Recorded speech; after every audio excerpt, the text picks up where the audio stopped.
Well, hello everybody. I'm Al Ruechel from Bay News 9 and of course PCS Journal, which is our program here. We're glad to have you with us today as we talk with folks within Pinellas County Schools about what it is they do and how it affects your kids and ours as well.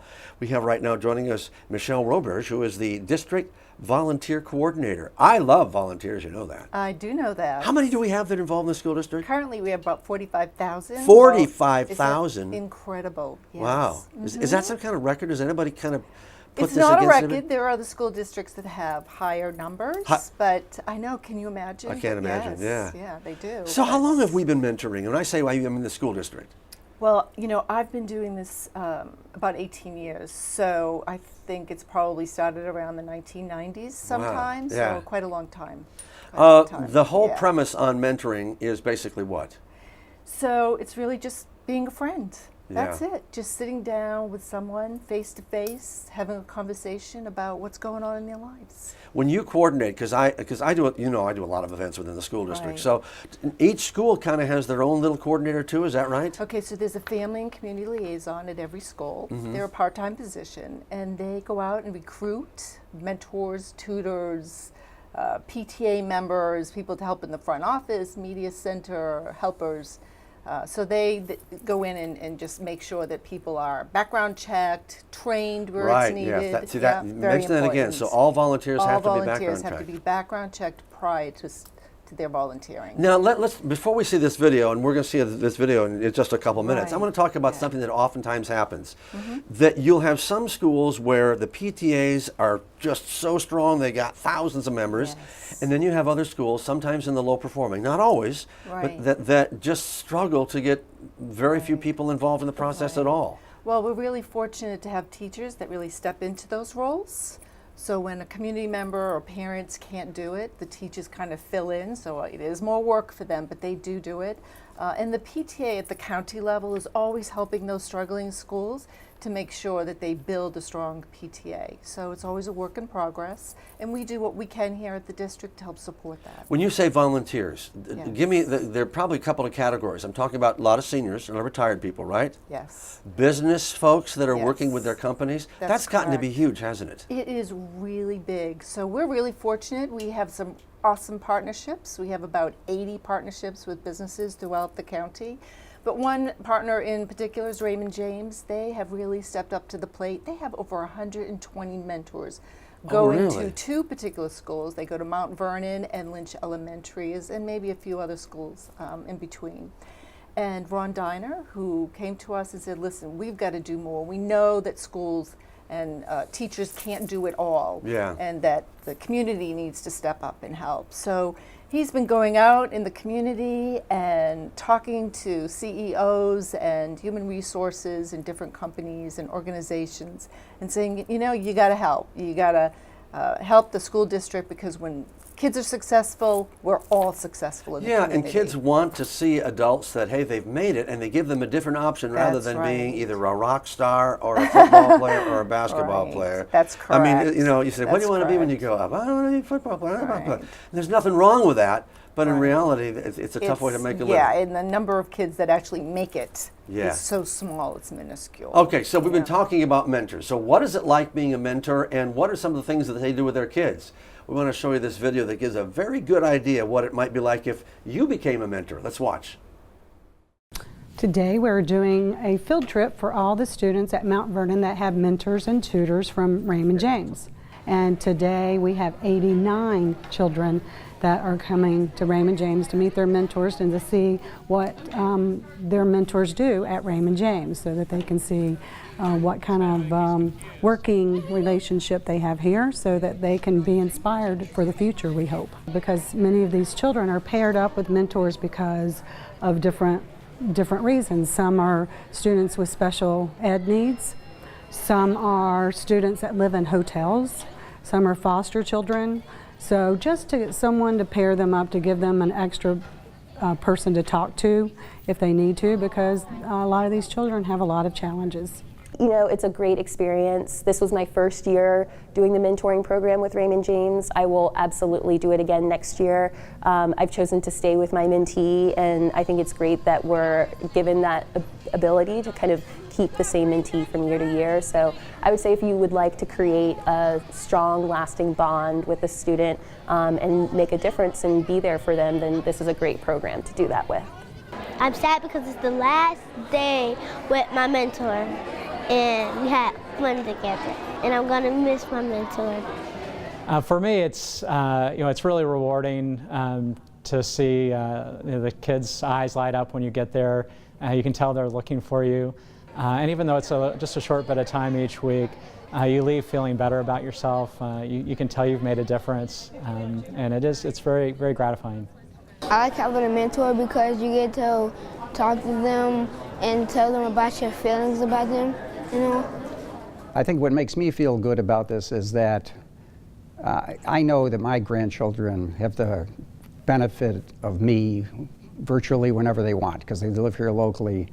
And so many of these kids, including the kids that I've been mentoring, don't have anybody.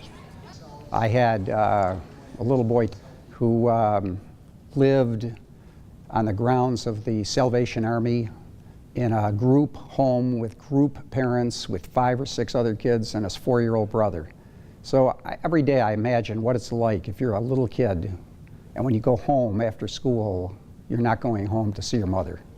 And in fact, when he came to school this year, he said to the principal, I guess my mother doesn't want me. And he was sort of sitting across the table from me. And then after a few weeks, he moved his chair right over next to me, and then he was putting his arm around me. So, I know I feel good, and I don't know what you're really supposed to be accomplishing as a mentor, but I gotta believe I'm accomplishing something. He's got somebody that he can count on at least once a week to be a friend, someone who cares about him, someone who'll listen to him. I can see that the schools are doing a terrific job, but they cannot do it alone. When you have a lot of kids who are coming from challenging backgrounds, it is not fair to assume that they're always going to come to school ready to learn. And by mentoring, we help to build confidence in these kids and put them more in a framework where they are willing and are wanting to be at the school and willing to learn. We couldn't have, these kids, just to see their eyes light up every day when these mentors and tutors come, that makes it all worth it, because as you saw earlier, the kids that ran to their mentors and so excited to have someone, there's kids that didn't want to come to school, now they want to come because of their mentors and tutors. So it has been a tremendous experience, and we hope it continues next year. Now that's called putting your people where your mouth is. And That's your money right. as well, getting people involved That's in the right. process. That's right. So in terms of the percentage of mentors that you have out there, what percent do you know that are kind of from the business community of the 45,000? Is it the highest total? It's not the highest total, but let me just tell you, in America alone, there are over 2 million mentors that are going into schools and organizations mentoring students. That's about 1% of our population, which I think is really incredible. Yeah, it's huge. So it's more about how many students for us that are being mentored other than the number of actual mentors. So currently we have about 3,000 students that are being mentored. So we have over 100,000 students. So our goal is to continue to increase those numbers. I mean, I'm hoping that this school year we'll double those numbers, and thank God we have Raymond James who's really going to help us outperform that recruitment method and get those mentors to coming into our schools. Some people are naturally very outgoing, and mentoring is not a big deal because it's something that's very natural. But I'm sure there are people that are watching our program right now that are going, I'd like to be a mentor, but gee, it freaks me out. What would I do? Do you have mentor training? I have mentor trainings. We have you do? actually Okay. 3 to 4 trainings every single month throughout the whole county. So if you go to our website, pcsb.org/mentors, there are workshops that every month, and you can sign up to go to a workshop. Even if you don't decide to be a mentor, you should go to the workshop. They're amazing. They give you really great information about goal setting, communication skills, listening skills, and it really will open your eyes up on how you respond in all of your relationships. So they're really great trainings. And then there are resources and information that you'll take back to the school that you go and mentor at. The school's there are guidance counselors, the principal, the liaison at the school will all help you if you have questions or concerns. And you know, just remember, you're just being a friend. I know, right? It's just So tell me, what's the commitment? Let's say, okay, I want to be a mentor. What's going to be Sure. required of me if I want to be a mentor? 30 minutes once a week. 30 minutes you're once a gonna week. take your lunch, Yeah. and you're gonna meet that student with their lunch, and you're gonna sit down for 30 minutes and just kind of talk.